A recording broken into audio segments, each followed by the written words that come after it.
Hi there, Terry and Bradley. Hope you guys are doing well today. I hope Bradley feels better. I think his mom just sent over a message saying that he was a bit under the weather today at school, so they sent him home early. So, well, cool. This is your video lesson for today. At the end, if you have any questions or any clarification on anything, I'll be more than happy to answer any questions you might have, or if you want to send me over any video of Bradley or you guys doing any of the activities, I'd be more than happy to take a peek at it too. Cool. So I'll just go right down the list. I got 4 things I want to talk about today, and we'll go from there. Awesome. So the first thing is sitting position.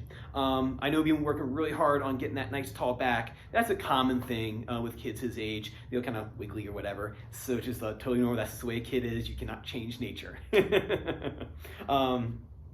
Anyway, so let's work on that sitting position this week. You can do this with or without the guitar in his hands.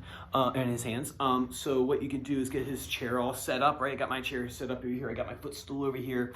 And what you can do is have him sit on his launch pad with a nice tall back and just sit there, right? You can put like maybe little toys on his shoulders. Like I like to use the poppers or dragons or something like that, nothing heavy.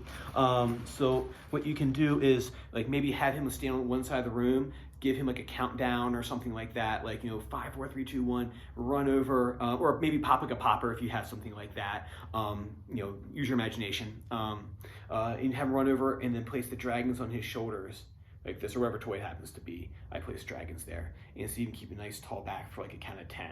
Right, for a 5-year-old, 10 seconds might be forever. So 10, 9, 8, 7, 6, 5, 4, 3, 2, 1. Then shake them off, right? And then do it again. You can roll the dice and see how many rounds you guys got to do. Let's see here. I got 2. We're gonna do 2 rounds. So he runs over this chair and then sits down and he places those back on his shoulders right there. Hold it for 10 seconds. 10 seconds has passed. Just go ahead and shake those things off. Oh, this one didn't want to go.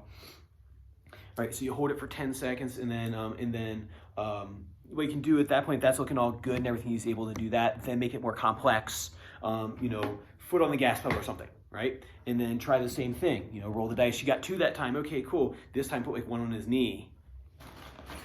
And then I got a monkey here, so we'll use a monkey on his shoulder and then a dragon on the other shoulder. And oh my God, I can't do it myself. It's probably easier with like me not like trying to do this one.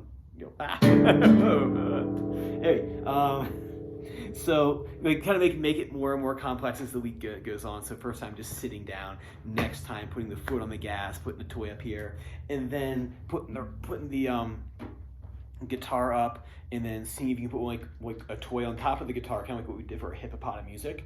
Toy there, toy on the shoulders, toy on the knee, and maybe a toy on the foot if you notice the foot's kind of scooching around a little bit. Hold it for 10 seconds. 10, 9, 8, 7, you'll get the idea. And then hold it there and have him like all shake it off. And then so work on that this week, getting that nice tall back. And then once you can hold that that nice tall back, then practice this week also opening and shutting the door. It's harder than it looks for a young child, and I have some adult students who are like, that's just kind of tricky if you're not thinking about it, bringing the heart this way. So make sure that I think he has a heart on his guitar already. Have that heart go right to his heart. So here, open the door, and then one thing that you can do, I saw another teacher do this when I was doing an observation with Mr. Chris, is he was a fabulous teacher. He's been at 20 years, so he has a lot of wisdom about it, is that he would do a thing called, he would have the turn the tree, and then timber. So if he's having trouble kind of doing the arcing motion, you can try this. Turn, and then just drop it down. So here like this, you turn it so that the strings are facing away, right, towards the audience. And then timber, so you chop the tree down. That's what he would say. He would have the guitar turn, and he'd like chop the tree down, and then timber, and it would fall right just like that right there at a good heart to heart.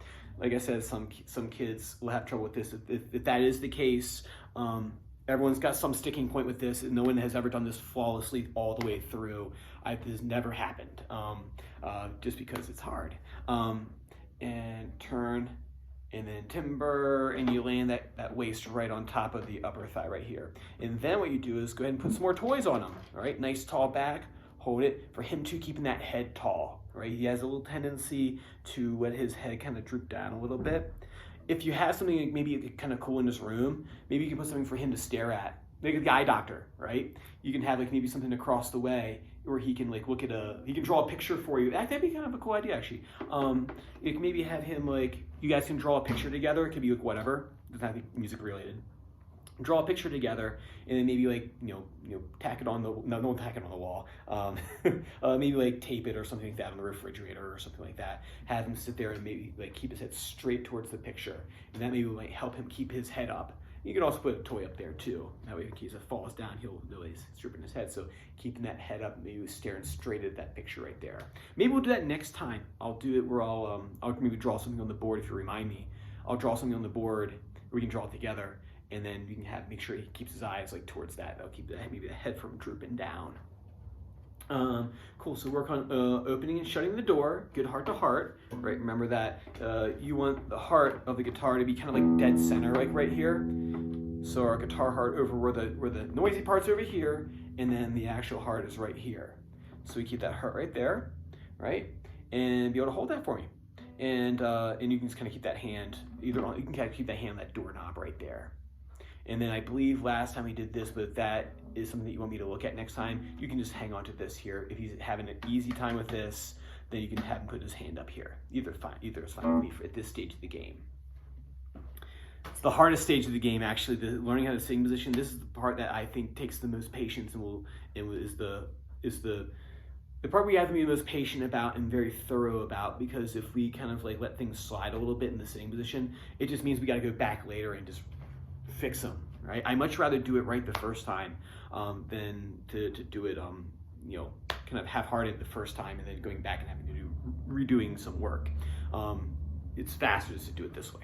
Anyway, and then next thing I want you two to do, or your whole family to do, is circle fingers, right? This is super important, because if you get to the spot where we put our thumbs up and we're gonna move fingers out, we have the asteroids hitting our fingers and everything, I'll show you that step later, and keep that thumb up.